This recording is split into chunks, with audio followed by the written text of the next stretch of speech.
Hi everyone, welcome to turnouthetap.com. My name is Tim, and I'm just here today to talk to you a little bit about your Everflo Unit 1.0, how it works, the setup of the unit, and just some of the parts associated with your Everflo 1.0. So the setup is very simple. I've narrowed it down to 3 steps: place, plug, and prime. So I took the unit out of my box and I just put it in the corner of my sink and on my counter. And in reality, you can move it anywhere you want, but this is just where I seem to like it, and it works well for me there, but you can move it anywhere you like. There are adjustable feet at the bottom, so that if you have a lip on your sink, you can adjust the feet so that the unit won't be rocking on you. And they have suction cups on the bottom so that it's going to suction to the countertop, and the unit's not going to fall into the sink while you're doing your dishes. So that's very nice.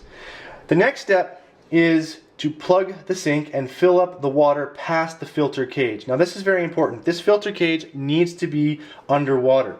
The reason for that is the Everflo unit essentially recycles the water in the bottom of your sink. So it pulls water from the bottom of your sink and brings it back up and through and over top of your dishes, all the while filtering any of the big stuff that comes off of your plates, so it's not going to be coming back through. There's a sponge filter in the filter cage that takes out any of the big debris that comes off of your plates, and so you're not going to have to deal with that coming back over top of your dishes. So it by no means purifies the water. You can't drink the water, but it takes all the big stuff out. The next step I do is I have to prime the unit. So I just pull the priming plug out, and I just have a cup of water here. You can use any cup. I just chose to use this one for demonstration purposes. And all I'm going to do is I'm going to fill up the unit, and I'm going to get all the air out of the system. And I'm going to be looking, and it's going to fill up, and I'm going to see air bubbles coming out the top. And I want to continue filling it until I see no more air bubbles. Okay, and oh, there we got a bunch of air bubbles coming out, which is great. Just keep filling it. And I don't see any more air bubbles coming out. So now I'm just going to replace the priming plug and turn the unit on. There you have it. Instant endless water for as long as I want.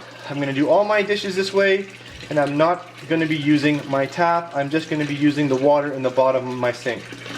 So sometimes, very rarely, I've come across where I've just finished priming the unit, and I'll turn it on, and it's just not, the stream's not full.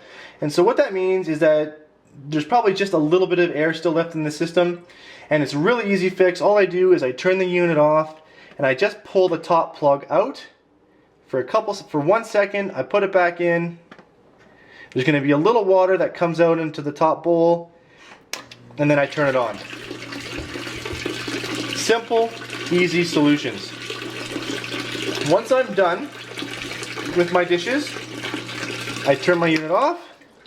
I unplug the sink, let the water drain, and I can take my filter cage and I can twist it off. And in here, there's a sponge filter that I can pull out, clean if I need to, put back in. And there's also a button right here that all I have to do is push it, and all the water drains out of the unit. Once it's done, I just replace the filter cage, and I'm done.